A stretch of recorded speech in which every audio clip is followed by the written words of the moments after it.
que são avulsas, não são parte de um programa exaustivo, são assuntos totalmente aleatórios, né? Não tem nenhuma, não estamos seguindo aqui nenhuma lógica assim. Semana passada ele falou a respeito de coisas básicas da fé cristã e hoje não vai ser diferente. Vão ser coisas bem básicas mesmo. Talvez vocês, talvez não, certamente todos vocês já devem ter escutado o que vocês vão ouvir hoje, mas a pergunta que eu quero fazer é a mesma que ele fez semana passada. Todos nós estamos colocando em prática essas coisas? Nós vamos falar a respeito de evangelismo. Evangelismo é parte da vida do crente. Evangelismo é um assunto que faz parte dos fundamentos da fé cristã. E eu gostaria de começar essa manhã, esse assunto, perguntando para os irmãos: por que os irmãos acham que a igreja, em geral, os crentes, deixam de compartilhar o evangelho? Quais são motivos pelos quais nós não pregamos o evangelho? Alguém tem alguma sugestão? Pode falar. Como? Comodismo. Ok, muito bom. Isso é um motivo. Segundo motivo, qual que é? Vergonha. Ok, isso é um bom motivo. Mais algum? Desobediência. Esse é muito bom. O seu? Falta de entendimento. Ok. Comodismo, vergonha, desobediência, falta de entendimento. Vamos pensar um pouquinho a respeito desses aqui. Em primeiro lugar, comodismo. Esse motivo, ele é baseado, talvez, você sabe explicar melhor, foi você que inventou esse argumento aí. É baseado na ideia de que nós não estamos dispostos a sair da nossa zona de conforto. Ou seja, nós vivemos na nossa zona de conforto aqui no nosso mundinho, né? Nós vamos à igreja, nós conhecemos a palavra, mas para eu chegar até o outro, para eu compartilhar o evangelho, eu preciso me arriscar, ok? Eu preciso sair da minha zona de conforto ali, né? Eu preciso fazer algo além. É muito mais fácil ficar quieto, é bem mais fácil. E realmente esse argumento é um argumento válido. Mas eu gostaria de discutir isso com vocês. Em primeiro lugar, nós saímos da nossa zona de conforto por vários motivos. Primeiro que eu gostaria de ressaltar, por exemplo, um exemplo só. Nós saímos da nossa zona de conforto porque nós precisamos arrumar emprego. É muito mais fácil ficar em casa assistindo TV Globinho, né? Nem sei se passa mais, né? De manhã lá não passa mais, eu estou ficando velho. É muito mais fácil ficar em casa assistindo Encontro com Fátima Bernardes, né? Isso ainda passa, né? Ok. Do que você levantar e trabalhar. Você precisa sair da sua zona de conforto.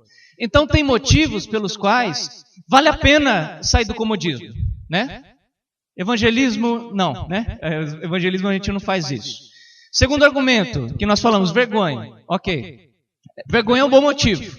Eu entendo desse motivo porque eu tenho bastante dificuldade de falar em público também. Não sei se vocês percebem, mas eu tenho que desenvolver técnicas para conseguir falar com as pessoas. Eu me tremo, eu esqueço o que eu ia falar. Então tem maneiras que eu faço para conseguir e pouco a pouco vou me soltando mais. Só que quando eu entrei no seminário, eu tinha acabado de sair da escola, né? E para vocês terem uma ideia, eu era chamado de mudinho na escola, porque eu não conversava com ninguém. Eu ficava dias e dias na escola, eu entrava e saía, e eu não conversava, não batia papo com nenhuma pessoa. Na hora do intervalo eu ficava lá sentado, ou então ficava andando na escola. Eu não jogava bola, até hoje eu não sei jogar bola. Eu era o cara mais esquisito que vocês já viram na sua vida. Eu sempre, até hoje, né, sou meio gago, ainda dou umas enroscadas aí. Esses dias atrás fui com a Juliana num restaurante, a pessoa me fez uma pergunta e eu fui planejando a resposta, né? Sabe quando você chega lá, ele perguntou para mim, mesa para quantos? Eu falei, para 2. Daí ele falou, quer lá dentro ou aqui fora? Deu, não sabia, porque eu não tinha planejado aquela resposta, né? Então eu enrosquei ali, eu tenho dificuldade mesmo de comunicação. Mas nós temos outros motivos pelos quais vale a pena conversar. Por exemplo, alguém chega e começa a falar de futebol. Qualquer um aqui teria pelo menos conteúdo suficiente para defender o porquê o seu time é melhor do que os outros, por pelo menos 10 minutos, 15 minutos, 20 minutos, meia hora, 1 hora, 2 horas, 3 horas, né?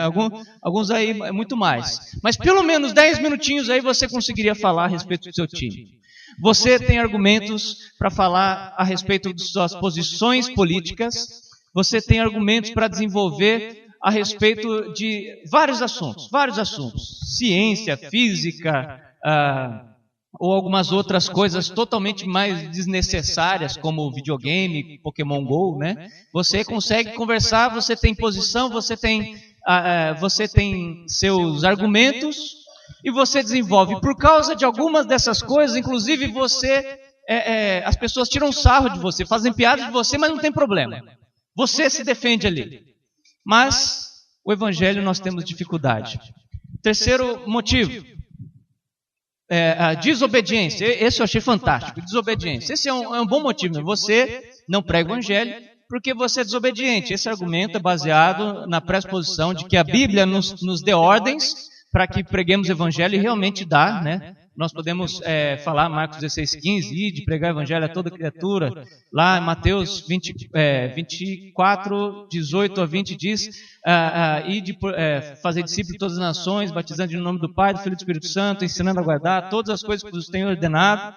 É uma ordem. Se você não obedece, você é desobediente, né? Claro, se você não obedece, você é desobediente, né? A lógica é muito simples dessa.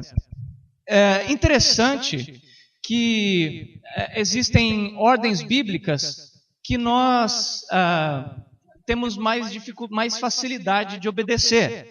E dentre todos os argumentos, eu prefiro ficar com esse, tá? Esse aí parece ser um argumento bem bíblico, bem lógico, né? Mais do que os outros. Mas tem um que ganha desse ainda. Que é o motivo de falta de conhecimento. Esse aí atingiu na veia o que eu queria dizer hoje. Falta de conhecimento. Sabe por que nós não pregamos o Evangelho? Nós não pregamos o Evangelho porque nós não conhecemos o Evangelho. Nós não pregamos o Evangelho porque não tem como nós falarmos de um assunto que não conhecemos. Nós não compartilhamos o Evangelho porque compartilhar implica em ter algo. Você compartilha o que você tem. Se você não tem como compartilhar. E se você não compreendeu o Evangelho, você vai ter dificuldades de saber o que você tem que dizer. Porque você não sabe, você não entendeu nem para você mesmo como você vai dizer isso para outro. Eu vou contar como eu conheci a Cristo. Foi um processo, né, durou alguns anos esse processo, mas ele começou comigo em casa. Resumindo a história, eu tinha uns amigos bem legais assim, lá em São Paulo, lá, que eram membros de gangues e tudo. Mas sabe aquele negócio lá de, se você nasceu num bairro, você vive num bairro, você não pode andar no outro bairro porque eles vão querer bater em você. Se alguém do outro bairro vem aqui, a gente vai bater nele, né? Porque é assim que nós somos maus, né? Era assim a nossa vida lá. E aí, um dia, os meus amiguinhos aqui desse bairro arrumaram uma briguinha com o pessoal lá do outro bairro, e eu estava andando sozinho no centro da cidade, que o centro é um lugar comum, né? As pessoas vão para o centro da cidade, e o pessoal do outro bairro me viu, e na porta da escola, inclusive, e bateram em mim. Foram lá em 15 caras, bateram em mim com paulada, bateram na cabeça, machuquei inteirinho. E aí, eu tive que trocar de escola, e enquanto eu estava lá nesse período entre uma escola e outra, procurando vagas em outras escolas, eu tinha bastante tempo, ficava em casa à noite, sozinho, todo machucado, não queria sair. Comecei a ler a Bíblia, olha que legal. E aí, quando estava lendo a Bíblia, eu li lá 2 Coríntios 5:18, que fala, tudo isso provém de Deus, que nos reconciliou consigo mesmo por meio de Cristo, nos deu o ministério da reconciliação. Esse versículo fala que todos os que são reconciliados com Deus, ou seja, os que são salvos, tem responsabilidade de fazer com que outros sejam reconciliados também, ou seja, pregar o evangelho. Então eu falei, é isso que eu quero. Eu creio em Jesus Cristo, então, já que eu creio, sou reconciliado com Ele e tenho responsabilidade por pregar o evangelho por outros. Só que eu tinha um problema, eu não podia pregar se eu não conhecia. Então, naquela mesma época, teve um acampamento de adolescentes, embaixadores do rei. Alguém conhece embaixadores do rei aqui? Conhece, legal, muito bom. Eu estava lá nesse acampamento de embaixadores do rei, os conselheiros, os líderes dos embaixadores estavam escondidos, fizeram uma brincadeira, né? Eles se esconderam lá nos lugares, lá no acampamento, e a gente tinha que encontrar eles, e quando a gente encontrava, era de noite, era de madrugada, né? Era tudo escuro, não podia usar lanterna, e quando a gente encontrava, a gente tinha que evangelizar ele. E se ele achasse que nós tínhamos falado de forma satisfatória, ele nos dava uma pulseirinha daquelas que brilham no escuro, e no final, quem tivesse mais pulseirinha ganharia a brincadeira. E quando eu cheguei para ele, comecei a falar de Jesus, ele falou assim, para, me fala um versículo bíblico aí que mostre o que você está falando. Eu falei, simples. João 3,16 diz assim. Ele falou assim, não, João 3,16 não. Fala outro. Eu falei, não, tem vários aí. Tem um monte.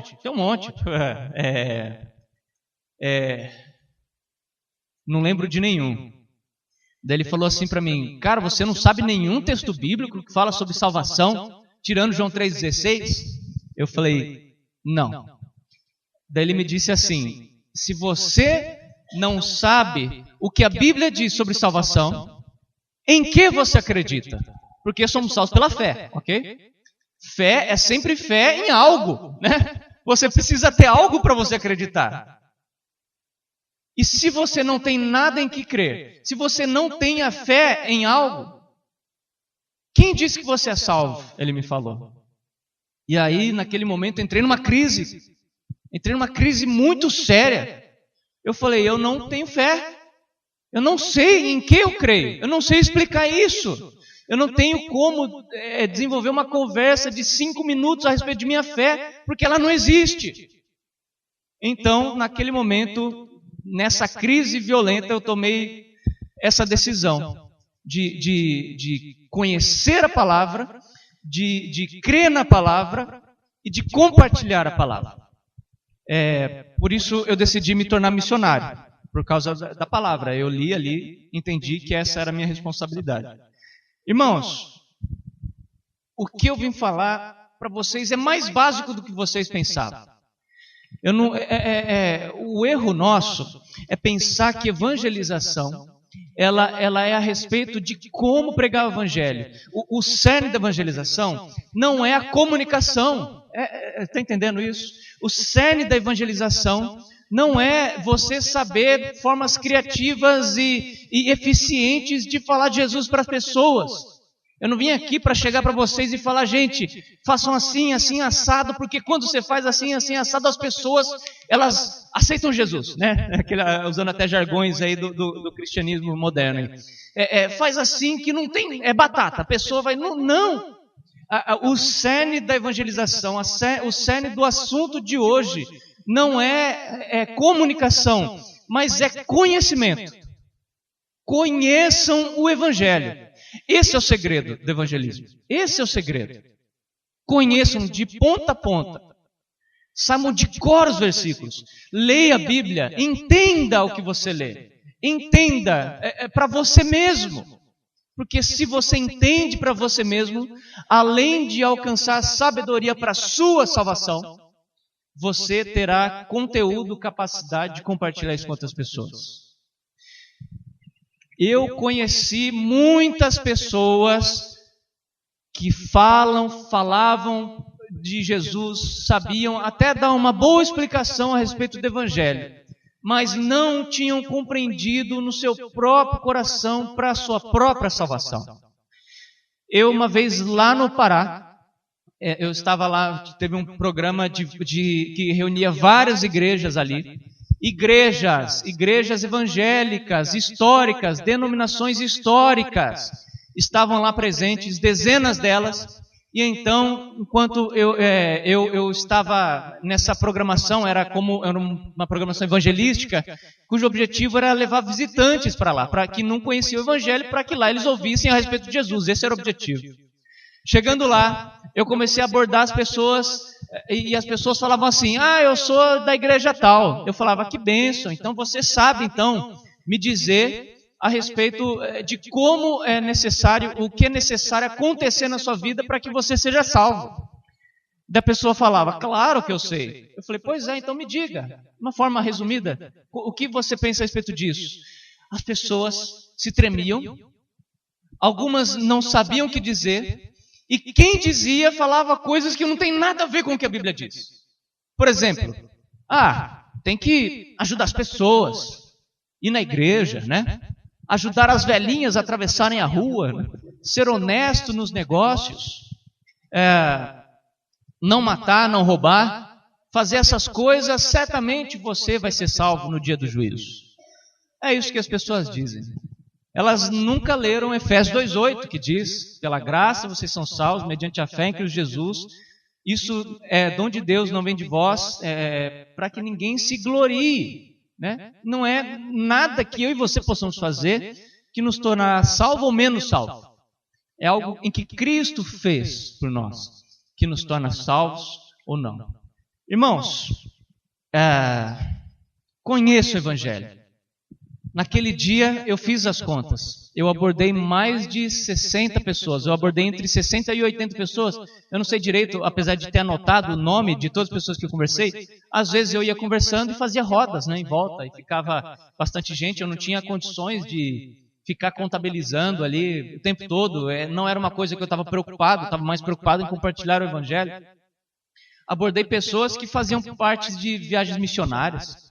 Que tinham viajado para vários lugares, gente que era envolvida no departamento de missões da igreja, gente que tocava no louvor, gente que pregava na igreja, de 60 pessoas em média. Sabe quantas pessoas sabiam explicar o Evangelho? 4.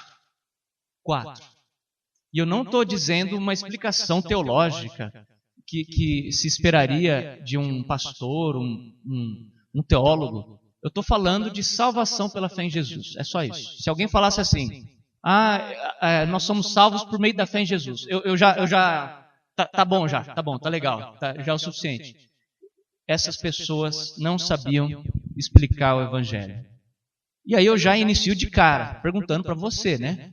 E você? Está sentado aí me ouvindo, né? Você sabe compartilhar o Evangelho? Você tem capacidade de desenvolver uma conversa a respeito do Evangelho com outra pessoa? Você conhece o suficiente para você saber explicar isso para outra pessoa? Se você não tem essa capacidade, então tenha preocupação, pelo menos. Porque se você não sabe explicar, você não tem. E se você não tem em que crer, se você não tem fé, aí eu te pergunto, quem disse que você é salvo? Quem disse? Isso é sério. Irmãos, evangelismo bíblico. O que é evangelismo bíblico? Evangelizar de forma bíblica. Simples assim.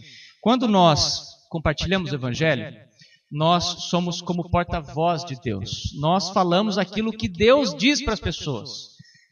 Nós estamos levando a palavra de Deus para as pessoas. Então, evangelizar é você dizer para as pessoas o que Deus diz a respeito de salvação. Então, primeiro você precisa conhecer o que Deus diz. Isso é importante porque é a nossa única chance de sermos salvos. Somos salvos por meio da fé, e fé vem pelo ouvir a palavra de Deus. Então, algo que precisa estar no seu evangelismo, algo que precisa estar na sua vida presente, é a palavra de Deus. Você precisa saber o que a Bíblia diz. Quando Cristo estava na terra, de forma física, presente, visível ali, ele pregava o Evangelho. E a base da pregação de Jesus era o arrependimento. Quando João Batista ele ia para as aldeias, ele sempre pregava arrependimento. Ele dizia: arrependam-se porque está próximo o reino de Deus. E quando Cristo veio e iniciou seu ministério profético, depois do seu batismo e tentação no deserto, ele pregava a mesma coisa nos lugares: arrependam-se porque está próximo o reino de Deus. Em outras palavras, ele levava as pessoas para o arrependimento. E o argumento que ele dava é que o reino de Deus estava próximo, ou seja, se as pessoas não se arrependessem de seus pecados, elas não participariam do reino que estava por vir. Esse era o conteúdo da mensagem de Jesus Cristo. E ele continua até hoje. É interessante como que as coisas mudam, né? Cristo, ele pregava arrependimento, e muitas vezes, nos evangelismos que nós vemos hoje em dia, nós não vemos isso acontecendo, né? Eu fui evangelizado lá no domingo passado, né? Nós fomos comer um cachorro quente ali depois do culto, e quando a gente estava lá na lanchonete lá, um rapazinho entrou e ele começou a dizer assim: gente, eu vim aqui para dizer que Jesus te ama. Eu vim para dizer que Deus tem um plano para você, e eu quero perguntar se alguém aqui quer aceitar Jesus no coração. E aí ninguém levantou a mão, daí ele falou assim ainda: desculpa insistir, mas é que tem algo queimando aqui dentro aqui. Eu queria alguém aqui que aceitar Jesus no coração. Jesus te ama, Jesus tem um plano para você. E aí ninguém levantou a mão, daí ele falou: então, muito obrigado, e pegou e foi embora. Daí a gente até brincou, né? Falou: coitado, né? Ele tem algo queimando dentro, deve ser gastrite, né? Coitado, está queimando ali dentro dele, ele está meio assim, seguro. Brincadeira, claro, mas só que isso não é evangelismo. Isso não é evangelismo. A evangelização, ela passa pelo arrependimento. O arrependimento, ele é a base da salvação. Por quê? Porque se eu sou salvo de algo, né? Eu preciso de algo pelo qual eu preciso ser salvo. Está entendendo isso? Eu preciso ser salvo de alguma coisa, de algum afogamento, de algum acidente, de uma doença, da morte certa, da condenação. Eu preciso ser salvo de alguma coisa. Se não tem nada pelo qual eu preciso ser salvo, eu não preciso de salvação. Os judeus, eles tinham a lei de Deus. Eles conheciam os mandamentos. Eles sabiam quão difícil era seguir as leis. E vou além, um judeu honesto sabia quão impossível era seguir as leis. Um judeu honesto, né? Ele olharia para aquilo lá e falaria: gente, isso aqui, ninguém consegue seguir isso de ponta a ponta. Eu posso até externamente fazer isso, mas, cara, não tem como. De coração, de alma, de todo entendimento, eu amar a Deus, amar o próximo. Eu posso até deixar de tirar a vida de alguém, mas no meu coração eu vou matar as pessoas. Eu sou pecador. Um judeu honesto teria que admitir isso. E a partir do momento que eles conhecem eles têm essa bagagem da lei de Deus, eles sabiam pelo que eles deveriam se arrepender. E nem todos, né? Porque eles, de duas uma, ou você se achava o pior dos pecadores, ou você se tornaria um legalista, né? Você se tornaria alguém que vive baseado na lei externa, né? É aquela pessoa que fala assim: eu não mato, eu não roubo, né? Então eu não fiz nada de errado, porque o que eu faço, coisas erradas é só o que eu faço externamente. No meu coração não tem problema, eu posso fazer o que eu quiser, ser do jeito que eu quiser. Haviam judeus piedosos naquela época, né? Haviam, né? Tem vários exemplos ali na Bíblia. Paulo não era piedoso, né? Ele era um legalista que se tornou piedoso depois que deu de cara com Jesus Cristo a caminho de Damasco. O problema então hoje da pregação do Evangelho num país que não tem esse peso, essa bagagem do Antigo Testamento, num país feito por gentios, né? Que somos eu e você, um país do outro lado, no outro hemisfério, outra cultura, outra mentalidade. Um problema sério para a pregação do Evangelho é: as pessoas não sabem por que precisam ser salvas. Nós pensamos que nós somos gente boa. Pergunta para qualquer pessoa, pergunta para você mesmo: você se considera uma boa pessoa? O que a pessoa vai falar? Sim, eu sou uma boa pessoa. Por que você é uma boa pessoa? Nunca matei, nunca roubei, não cometo crimes graves, né? Eu posso me utilizar de pirataria. Não, tudo bem, né? Isso aí é uma coisa levinha. Mas eu nunca assaltei um banco, por exemplo, né? Eu nunca atropelei, né, alguém na rua, assim, de propósito, né? Não que eu quis, né? Eu nunca fiz nada grave e por isso eu sou uma pessoa boa. Na verdade, na escola, quando eu chego na escola lá, eu olho para as pessoas, meus amigos, os palavrões que eles falam, os meus palavrões são só um pouquinho só, né? Então, eu sou bem melhor do que todos eles ali. Na verdade, quando eu vejo a minha família, eu chego lá, eu vejo as coisas que os meus parentes fazem, com certeza eu sou o mais piedoso de todos, porque eu não faço coisas tão graves quanto eles. Quando eu chego na faculdade, a mesma coisa. Quando eu chego na minha vizinhança, a mesma coisa. Eu vejo meus vizinhos fazendo tantas coisas erradas, misericórdia. Graças a Deus, porque eu não sou igual a esses pecadores. Eu sou uma pessoa boa. Claro, ninguém é perfeito, né? Ninguém é perfeito. Ninguém vai falar assim, eu sou perfeito. Ninguém vai dizer. Mas eu, sem dúvida, sou melhor do que os outros. E aí você chega para essa pessoa e fala assim, você precisa se arrepender. Se arrepender do quê? Do que eu preciso me arrepender? Eu não tenho motivos para me arrepender. Então, na nossa cultura, eu estou dizendo, essa aula aqui é bem específica, tá bom? Eu não estou dizendo um método de evangelismo. Eu estou fazendo uma análise cultural e aplicando a palavra de Deus, que é imutável, à nossa realidade, ok? Está todo mundo entendendo aqui? A nossa realidade, a nossa cultura é uma cultura onde as pessoas colocam crimes graves contra Deus.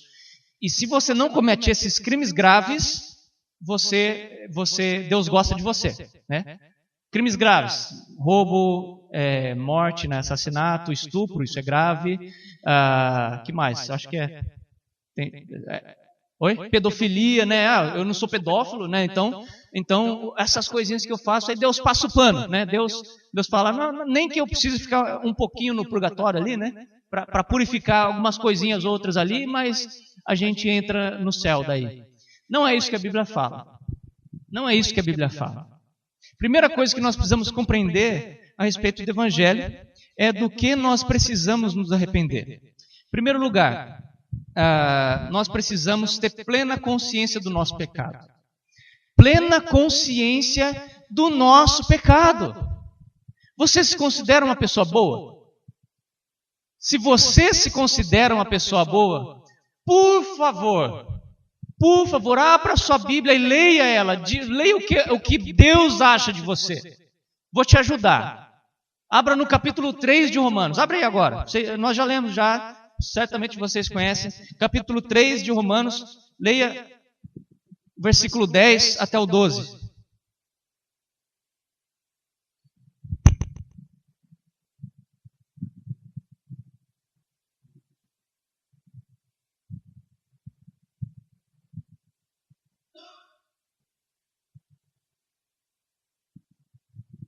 Alguém lê Romanos 3, de 10 a 12, em voz alta, por favor.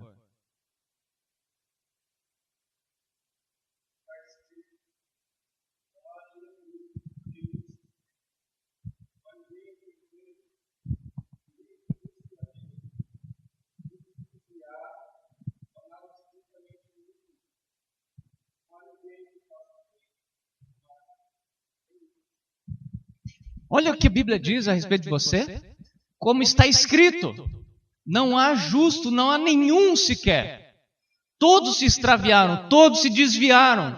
Não há quem faça o bem, não há quem busque a Deus, não há quem o compreenda, não há nenhum justo, nenhum sequer. Se Paulo disse isso, né? Se Paulo, inspirado por Deus, disse isso, não tem como restar margens para alguém olhar e falar assim, tá, Paulo disse isso, mas ele não me conhecia, né? Eu sou gente boa demais. Não, você não é melhor do que ninguém. Você não é melhor que Paulo. Você não é. Você não é.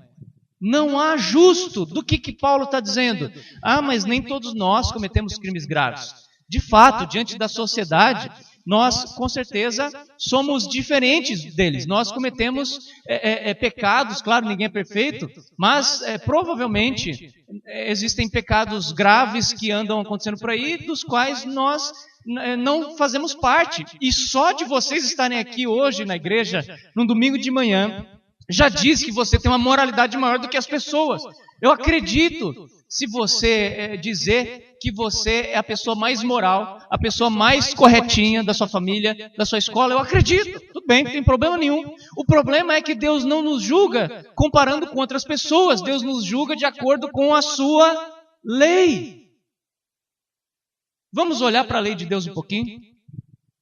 Vamos pegar alguns mandamentos e ver se nós aplicamos esses mandamentos? Ok, não matarás. Isso é fácil, né? Não matarás. Alguém aqui já matou alguém? Não vou perguntar, não precisa levantar a mão não. Mas a Bíblia diz... Vai que alguém levanta, né? Não, acabei de matar. Não, brincadeira. Não levanta a mão não. Mas a Bíblia diz que só de pensar irado no seu irmão, você já o matou no seu coração. Alguém já fez isso? Eu já. Irá, odiar o seu irmão, com raiva, aquele cara vai lá e pisa no teu pé, né? Aquela menina fala mal de você na escola, aquela pessoa que te enganou, aquele bandido que você viu na televisão, estava assistindo da Atena, você viu aquele cara fazendo, você olhou com raiva, aquele irmão desejando que a população te tacasse pedra na cabeça do cara, você olhou com ódio aquela pessoa, você o matou no seu coração. Você o matou no seu coração, é o que Cristo disse. Então, diante da lei, nós somos o quê? Assassinos. Quem mente é mentiroso, quem rouba é ladrão, quem mata é assassino. Se nós olhamos com ódio nossos irmãos, somos assassinos. Segunda lei, não tomarás o nome do Senhor teu Deus em vão. Significa que nós não podemos usar o nome de Deus num contexto que não seja adoração a Ele, de forma banal, de forma forma banal, você entendeu? Alguém aqui nunca... Brasil e Argentina, final de Copa do Mundo, né? O jogo, e aí tá 2-2, o Brasil precisa ganhar, o empate é da Argentina, e aí o cara cruza a bola, o brasileiro pega a bola, mata no peito de frente com o gol sem ninguém e ele chuta para fora, né? E aí você fala, oh meu Deus do céu, né? Você não fala como glorificar